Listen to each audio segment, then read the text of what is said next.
Hello everyone, अस्सलाम वालेकुम। This is Meerab and you are watching MM sports. मेरे साथ मौजूद हैं मोहम्मद मोहसिन साहब, स्पोर्ट्स एनालिस्ट। अस्सलाम वालेकुम। वालेकुम अस्सलाम। Thank you Meerab, thank you. मैं बिल्कुल खैरियत से हूँ। मोहसिन साहब, हम लोग जब भी बात कर रहे हैं वर्ल्ड कप के बारे में तो एक चीज पे बहुत ज्यादा ध्यान जा रहा है, वो है बाकी मैचेस वो क्या कर रहे हैं, क्योंकि हम भी यहाँ पे आ गए और इंडिया भी यहाँ पे आ गया अनफॉर्चुनेटली। लेकिन आज का मैच, आज के दोनों मैच बहुत इंपॉर्टेंट है इंडिया के लिए। एक हमारा साउथ अफ्रीका वाला और एक जो है वो इंडिया वाला। साउथ अफ्रीका वाले मैच का रिजल्ट आ जाएगा तकरीबन जब तक हमारी वीडियो जो है वो लोगों तक जाएगी, लेकिन हमें उस पर बात जरूर करनी है। क्या लग रहा है आज कौन जीतने जा रहा है? मैं ये समझता हूँ कि साउथ अफ्रीका टेक्निकली और स्किलफुली वेस्ट इंडीज से काफ़ी ज़्यादा आगे है तो सही। जितना भी वेस्ट इंडीज़ में जो भी क्रिकेट है वो सारी हैंड आई कोऑर्डिनेशन है, उसमें स्किल कम है, पावर ज़्यादा है, अग्रेशन ज़्यादा है। उस अग्रेशन के लिए ज़रूरी है कि उनको बुरी बॉल कराई जाए। अदरवाइज़ ये नहीं है कि जो वेस्ट इंडीज़ की टीम है उसके लिए ये उसमें इतनी स्किल नहीं है कि अच्छी बॉलिंग के अगेंस्ट स्कोर कर सके। बुरी बॉलिंग के अगेंस्ट बहुत डेंजरस है वो। तो जो साउथ अफ्रीका है वो एक पूरी ऑर्गेनाइज टीम है, प्लान करके आती है, विद डिफाइंड रोल आती है। बॉलिंग उनकी बहुत अच्छी है, बैटिंग उनकी बहुत अच्छी है, मिडल ऑर्डर उनका तगड़ा है, कप्तान उनका बहुत शार्प है। ये मैंने कप्तान का नाम इसलिए है कि पाकिस्तान, श्रीलंका और इवन इंडिया, किसी को पसंद आए ना आए, ये सारे एक ही जैसे कप्तान हैं। तो वो कप्तानी की वजह से हम हार रहे हैं। तो साउथ अफ्रीका की टीम जो है, जो पूरा कॉम्बो खेल रहा है, उस कॉम्बो को right sources at the right place use करना, वो साउथ अफ्रीका का काम है। तो मुझे लग रहा है कि साउथ अफ्रीका ने टॉस जीत के, जो अभी तक जो खबर आई है, टॉस जीत के तो उन्होंने फील्ड फर्स्ट की है। तो मतलब उनके आल्दो कि मुझे ये समझ नहीं आई कि आपने जितने भी मैचेस हो रहे हैं वो बाद में खेलने वाला हार रहा है। और क्योंकि अभी मुझे नहीं पता कि वहाँ ड्यू फैक्टर की वजह से उन्होंने बाद में सोचा है या क्या उनके जहन में मैच होता है, तो फिर देख पता चलेगा। और मैं ये समझता हूँ कि वो साउथ अफ्रीका ये मैच जीत जाएगी। वैसे किस टीम का जीतना जो है वो इंडिया के हक में बेहतर होगा? South Africa.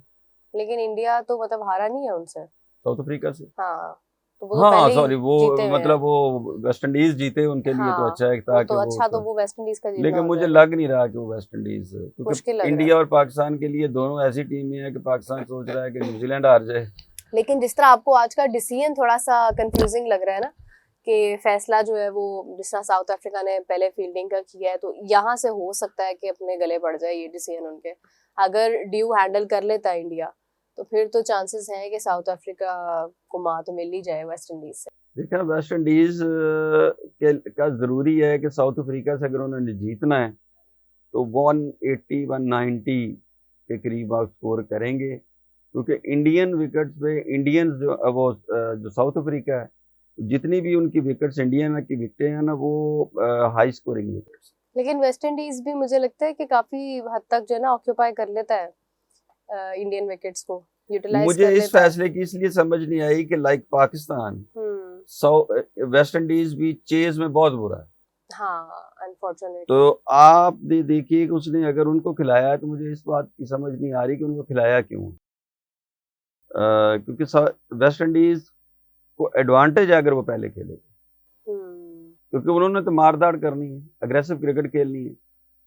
कोई फिक्र नहीं है कि कितनी रहती हैं, कितने वो हैं, और रन रेट वो गिन गुन के नहीं खेलते। हो सकता है फिर कुदरत का निजाम कोई इस बार जो है वो इंडिया के हक में हो जाए। हाँ, तो ये जो चीज़ उनकी खेलने वाली, पहले खेलने वाली है, मुझे बिल्कुल समझ नहीं आई कि उसको खिलाया क्यों।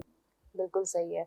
अच्छा मोहसिन साहब, थोड़ा सा हम लोग जरा परफॉर्मेंस पर आते हैं इंडिया की साइड से। अगर हम देखते हैं आज, चले ये वाला मैच तो एक तरफ हो गया, साउथ अफ्रीका वेस्ट इंडीज तो चलो हो गया। मेन इंपॉर्टेंट जो मैच है आज का, बेसिकली इस मैच का भी काफी हद तक असर होगा बहुत ज़्यादा, बहुत इंडिया के ज़्यादा, ऊपर। बहुत इंडिया ज़्यादा। को अपनी पोजीशन रियलाइज हो जाएगी कि हम पॉइंट्स टेबल पर कहाँ पे अब स्टैंड करेंगे।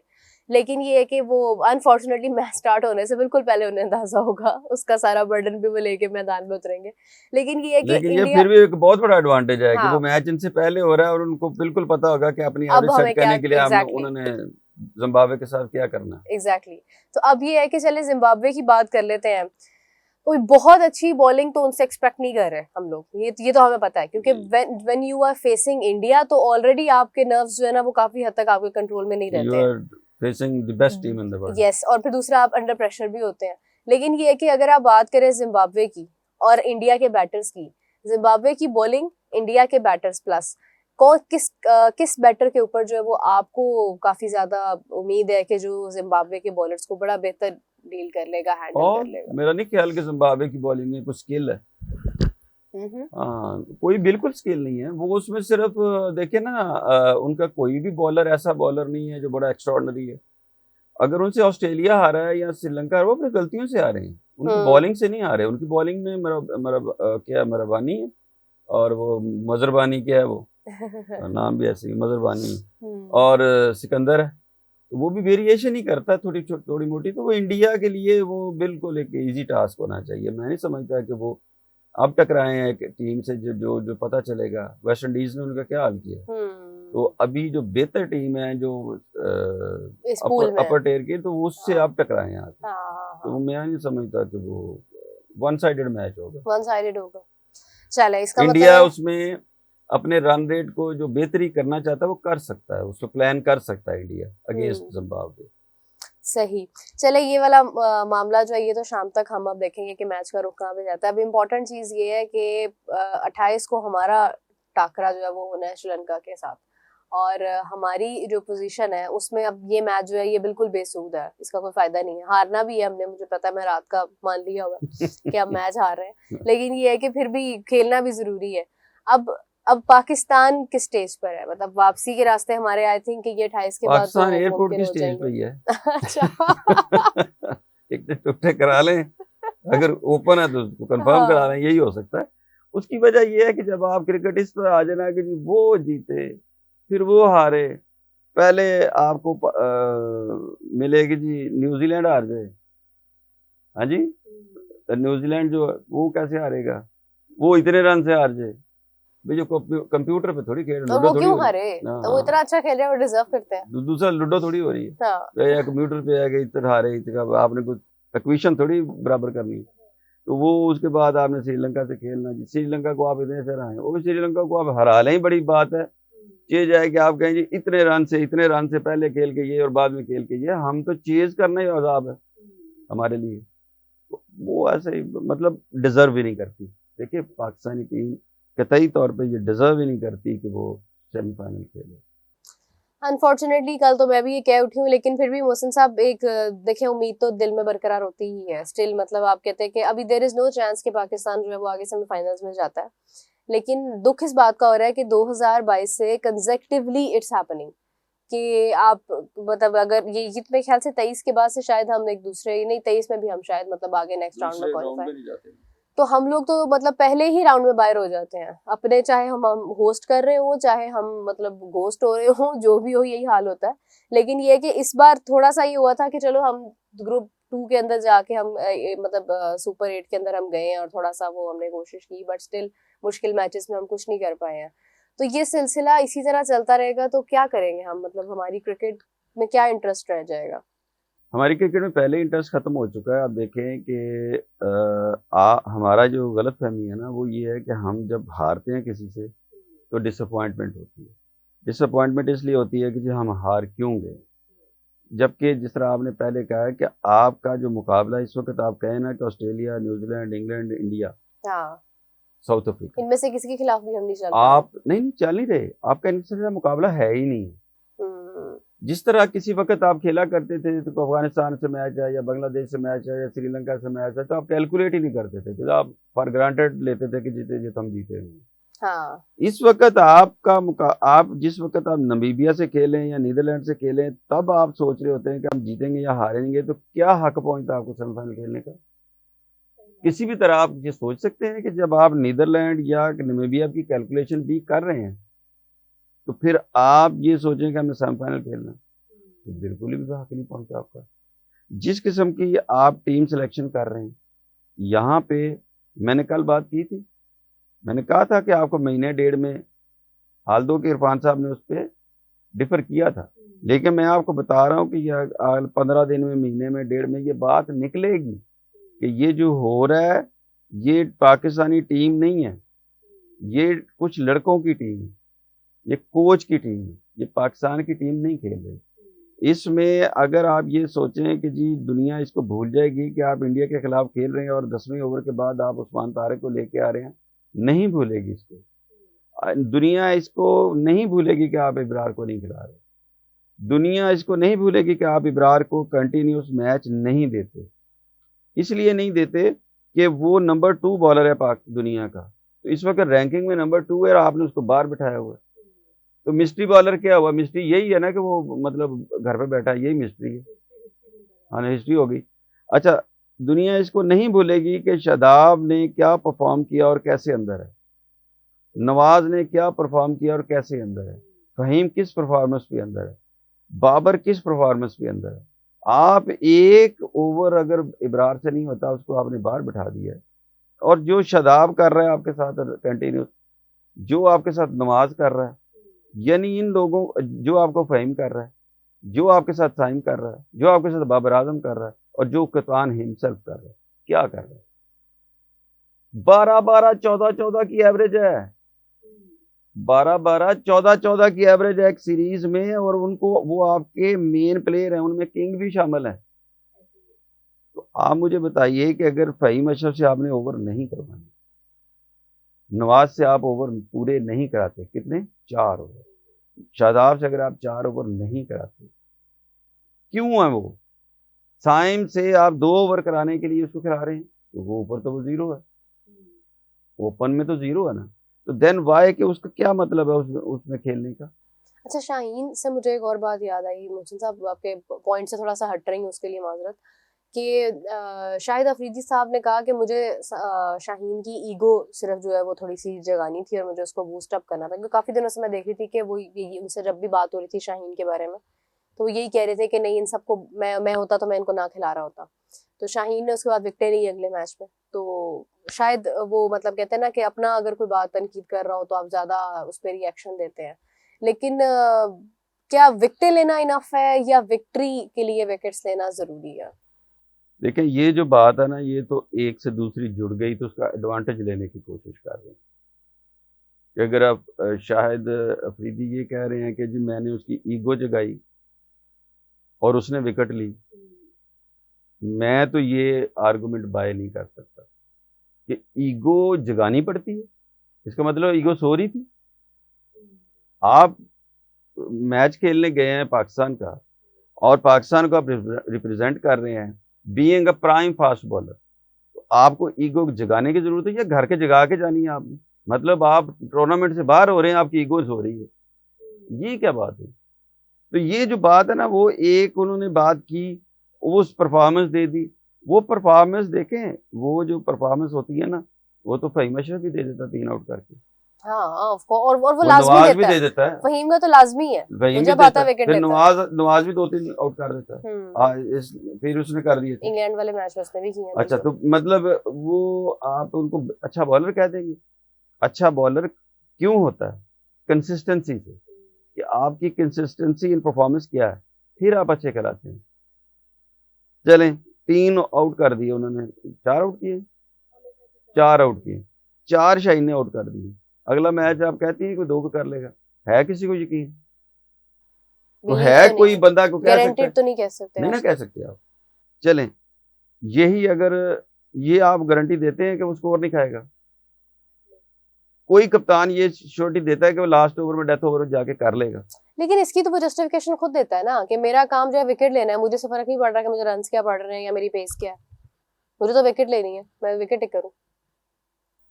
कहाँ विकेट टेकर के, अगर मैं 22 रन दे के एक विकेट लेता हूँ तो ये विकेट है? लेकिन वो तो ये कहता है ना कि मतलब मैं, नहीं, इस मेरा करने काम की तो जरूरत ही विकेट नहीं है, लेना है। मेहनत करने की जरूरत ही नहीं है। फिर आप लंबी लंबी फ्लाइट देनी शुरू कर दें, खड़े हो कोई ना कोई एज लगेगा, आउट हो जाएगा। डिपेंड करता है आपको, ये तो नहीं ना फिक्र कि किसने कितनी मारनी है या क्या रन पड़ने। T20 में अगर कोई बंदा ये कहता है कि मैं विकेट टेकर हूँ और मैं रन नहीं रोक सकता, उसका कोई बंदा मुझे आके बता दे कि वो फिर T20 खेलने का डिजर्व ही नहीं करता। अब ये है कि वहां पे लाइक दूसरा उन्होंने ऑप्शन ये दी कि फिर जब हमें पता चल गया ना कि अच्छा ये बॉल यानी किस तरफ करा रहे हैं, तो यानी क्या शाइनी साइड कौन सी है इसकी क्या है, तो फिर इन्होंने बॉल छुपाना शुरू कर दिया। अब आप देखें, बुमराह भी ये स्टाइल कॉपी करता है, दोनों हाथों से बॉल पकड़ के छुपाना इसलिए करते हैं कि आप आपको रीड ना कर सके कि सलाई कहाँ से बेसिकली पकड़ी है। हाँ, और शाइनी साइड कौन सी है आपको पता ना चले, तो बॉल बाद में जाके इधर निकल जाए, इधर निकल जाए। तो बेसिकली ये है कि वो ये सिकंदर रजा भी यूं करता है ना पीछे हाँ, तो मतलब ये है कि काफी सारी जो इनोवेशंस है ना वो पाकिस्तान टीम ने निकाली हैं। वो इनोवेशन आप उस वक्त निकालते हैं जब आप स्किलफुली इतने ताकतवर हैं कि आप अपनी स्किल को अप्लाई करने की स्ट्रेंथ रखते हैं। जब आप सर्वाइवल की जंग लड़ रहे हो, आप अपने लिए देख रहे हो कि अगला मैच खेलना है कि नहीं खेलना, आप मुल्क के लिए नहीं खेल रहे, आप अपने लिए खेल रहे हो। आप अपनी एक इनिंग को डेवलप कर रहे हो। कोई प्लेयर दुनिया में पाकिस्तान के अलावा या शायद कोई अलावा मुझे नहीं नजर आया जो अपने 90-95 या 80 से 100 के चक्कर में अपनी टीम का बेड़ा गर्क ना करता हो। तो ये चीज़ें ये है कि वहाँ पे आप 97 पे भी छक्का मारना पड़ेगा तो वो मारेगा, वो आउट होना है तो वो होगा। वो मतलब डैम केयर अबाउट दी कि जी मुझे 50 कितने 100 कितने, ये पाकिस्तान में गिने जाते हैं। तो इसके इतने 50 है, इसके इतने स्कोर है उतने। वो ये देखते हैं कि आज के दिन मुझे ये मेरे 10 रन चाहिए, 12वीं पे मैं आउट भी हो जाऊँ तो खैर है, लेकिन मेरी विक्ट्री के लिए तो मुझे इस ओवर में 10 बनानी है। वो इसको फोकस कर रहे हैं। आप ये कहते हैं जी मैंने 25 बना ली हैं, 27 हो जाए तो मैं अगले मैच में पक्का हो जाऊंगा। और दूसरी बात ये जो चीज़ें हैं ना जो आप कह रहे हैं कि शाहीन ने कही है, बोर्ड जरा इजाज़त दे ना इनको कि ये पीसीबी के बाहर जाके ज़रा ना किसी को इंटरव्यू दें, इनके सामने को क्रिकेटर बैठ जाए और उसको जवाब दें कि यही कहे वो, तो उधेड़ के रख देगा अगला। क्रिकेटर ही बैठे, टेस्ट क्रिकेटर ही इंटरव्यू दे। नहीं, लेकिन ये प्रेस बात जो कॉन्फ्रेंसेस ना होती हैं मास्टर्स के साथ। आप जो हमारे सहाफी हैं वो भी सवाल तो इतने एक्स्ट्राऑर्डिनरी तो नहीं करते। यही कह रहा हूँ ना कि वहां आप वो कह रहा है कि जी मुझे विकेट, मैंने तो विकेट लेनी है, तो किसी ने आगे से उल्ट के पूछा नहीं ना। यही पूछ रहा हूँ, पलट के पूछना चाहिए था कि ये आप क्या बात कर रहे हैं। T20 में कौन विकेट लेने जाता है? T20 में आपने रन को रोकना है, विकेट उसने खुद दे नहीं तो देना टेस्ट की अप्रोच है ना जी, कि आपको बस विकेट लेनी है। विकेट लेनी। हाँ। वहां आप जब T20 में तो आपने प्लेयर को बाउंड कर देना है कि जब वो रन नहीं ले पा रहा तो अल्टीमेटली क्या होगा, वो इम्प्रोवाइज करने जाएगा, वो रन्स बनाने की कोशिश करेगा। रन्स बनाने के चक्कर में फिर वो कोई गलत शॉट खेलेगा फ्रस्ट्रेट होकर, अदरवाइज उसको जरूरत ही नहीं है। तो आपने सिर्फ रोकना है, रन रेट कम करना है, विकेट आपको खुद मिलनी है। अब एक बंदा कहता है जी मैं विकेट टेकर, वाह जी कमाल कर दिया। बस यही अनफॉर्चुनेट है, कहने वाले भी कमाल है, सुनने वाले भी कमाल है, पलट के जवाब देने वाले है कोई नहीं है। और वहाँ पे ना आप पीसीबी से कुछ सवाल कर सकते हैं, ना आप प्लेयर से कुछ कर सकते हैं। अंडर वो है, आप उनको अपने साथियों के सामने बैठा के सवाल जवाब हो जाते हैं, उनको ना इंडिपेंडेंट आके किसी क्रिकेटर को इंटरव्यू दें। चले एक छोटा सा वो शॉर्ट डिस्कशन करते हैं इंडिया के मैच में, प्लेयर टू प्लेयर बात करते हैं जरा। प्लेइंग 11 सबसे पहले अगर सेम होती है तो उसमें आज अभिषेक शर्मा से क्या एक्सपेक्टेशंस है? अभिषेक शर्मा को बार बार एक ही इशू है कि आज तो मार सकता है जिम्बाब्वे, तो आज उसकी हिटें लग सकती हैं, अपना कॉन्फिडेंस गेन कर सकता है। लेकिन मार कहाँ पे खा रहा है, मतलब किस पॉइंट पे फंस रहा है? यहाँ से मेंटली दिमाग में आ गई है कि मुझसे नहीं खेला जा रहा, स्किल नहीं है, हैंड आई कोऑर्डिनेशन है, स्किल नहीं है। स्किल किस चीज़ की नहीं है? ओपनर की नहीं है। इसको मिसअंडरस्टैंड ना कर ले सुनने वाले। ओपनर की स्किल नहीं है, तगड़े प्लेयर की पावर हिटर की स्किल उसके पास है, नीचे से इम्प्रूव वो ऊपर आया ना। तो अभी जो ओपनर की स्किल चाहिए ना वो नहीं है, वो साइम अयूब के पास भी नहीं है। ओपनर की एक स्किल होती है कि अगर बॉल मूव या सीम हो रही है तो उसको रोकना भी आना चाहिए, प्लेस करना भी आना चाहिए, वो नहीं है। वो ये होता है कि जहाँ बॉल मूव और सीम होता है नई बॉल पे, तो वो जाता है बैक फुट पे, उसको पावर नहीं दी जा रही। जिस वक्त शुरू के मैचेस खेले हैं तो दुनिया को उसका पता नहीं था, अब पता है। एक प्लेयर जो इतना डिस्ट्रक्टिव इनिंग खेलता है उसकी होमवर्क करके आती है टीम कि इसको वहां फील्ड रखना है, एक्स्ट्रा कवर पॉइंट के दरमियान फंसता है। तो आपने उसको उसमें अगर फर्ज करें अभिषेक शर्मा है, उससे 2 या 3 छक्के खाने के बाद आप उसकी विकेट ले लेते हैं तो बड़ी चीप विकेट है, वरना तो वो 60-70 कर देगा 4 ओवरों में। तो आप प्लान करके आ रहे हैं कि आपने कैसे करना है। बेसिकली ये है कि आप कह सकते हैं कि शायद बुरी बॉलिंग पे भी उसको रिस्पॉन्स नहीं देना आ रहा। आज दे अच्छा सकता बॉल है। तो चले, वो तो मुश्किल हो जाता है, किसी के लिए भी हो जाता है। अच्छा बॉल अगर आपको कराया हो तो आपका सारा ओवर आपको पता है डॉट बॉल में भी गुजर जाता है। लेकिन आपको जब बुरे बॉल पे भी रिस्पॉन्स ना देना आ रहा हो ना, आप बुरी बॉल पे बुरी शॉट खेलते हैं तो आप आउट हो जाते हैं। वो तो आप डबल माइंडेड हो गए ना। हाँ, डबल। अब वो जो दूसरी टीम है वो होमवर्क करके आ रही है और आपको एंगुलर बॉल करा रही है, और एंगुलर बॉल के अगेंस्ट आपको या तो रोक लें, वो एक दो बॉल रोक लें, दो तीन सिंगलें डबलें कर लें, थोड़ा सा आपका अब वो बॉल, उसका मिजाज नहीं है। वो उसका मिजाज नहीं है। बॉड आप थोड़ा सा ना गो थ्रू हो जाए ना मैच में, थोड़ा सा आपको सिंगलें डबलें दो देख, फिर आप हिट कर सकते हैं। चलें, तिलक वर्मा। तिलक वर्मा तो प्लेयर अच्छा है। तिलक वर्मा के लिए थोड़ा सा जब वो दो आउट होते हैं ना, तो मैं ये समझता हूँ कि मैं उसको ये एडवाइस करूँगा कि तुम्हारे पास स्किल और चीज़ सब कुछ मौजूद है। आप थोड़ा सा ना मैच को आते ही, अगर फर्ज करें अभिषेक से नहीं लगी या ईशान से नहीं लगी, आप लगाने की कोशिश ना करो। आप वहाँ इस काम के लिए नहीं है। आप ये काम सूर्या से करवाओ, आप ये काम पांड्या से करवाओ, खुद ना करो। आप एंकर करो और आप 6 7वें तक जाके खेलो, 17वें 18वें ओवर में जाके चार्ज करो। आप स्काई। स्काई तो खेल सकता है अगर शोखी ना करे। अच्छा, हाँ, शोखी। उनका मसला थोड़ा वो हाँ, ओवर कॉन्फिडेंट ओवर होना है। कॉन्फिडेंट है, वो शोखी करता है, सही। वरना और उसमें टैलेंट है। पांड्या पांडे तो मतलब ऑल पांडे इन को ऑल। आप अपनी जगह पे रखें। पिछले मैच में आपने उसकी जगह चेंज की है, उसको उससे मतलब पांड्या एक ऐसा प्लेयर है जो मतलब दूर से भी बॉल को क्लियर कर सकता है। हाँ, ट्रू। अच्छा, संजू सैमसन की बात हो रही है कि वो टीम में आज हो सकता है, अगर वो होता है तो उससे क्या एक्सपेक्टेशंस? बहुत ज्यादा नहीं है, क्योंकि वो उसकी वो कलाई अच्छी से फॉर्म में खेलता नहीं है। है। नहीं फॉर्म नहीं, वो उसकी उसकी क्रिकेट फर्क है, फॉर मी वो फर्क है। रिस्ट प्लेयर है वो, तो रिस्ट प्लेयर T20 में चलता नहीं है, खासतौर पे ओपन पे। ओके, चले जी, ये तो अच्छा हो गया, 1-on-1 पेयर इंटरेक्शन हो गया। थोड़ा सा एक पॉइंट ऑफ व्यू सिर्फ बॉलर के ऊपर ले लेते हैं कि इंडिया की बॉलिंग साइड स्ट्रांग है, जिम्बाब्वे के अगेंस्ट तगड़ी रहेगी या थोड़ी फंस सकती है, क्योंकि नहीं रन्स नहीं, बहुत मैच ही खाए कोई हैं। नहीं, मैच ही कोई है नहीं ही है। नहीं है। मैच कोई नहीं है। सिर्फ इंडिया को चाहिए कि वो जो हम बार बार बात कर रहे हैं हाँ, कि वो अक्सर भी होना चाहिए, अक्षर पटेल होना चाहिए। और कुलदीप लाजमी होना चाहिए। अगले सारे मैचों में कुलदीप को जरूर डालें। दीपू, आ जाओ टीम में, आपकी शदीद जरूरत है। और इसी के साथ जो है मोहसिन साहब, आपका बहुत शुक्रिया, thank you so much. With that we are going to end the show, but we will catch you back at 10 PM. Till then take care, bye bye.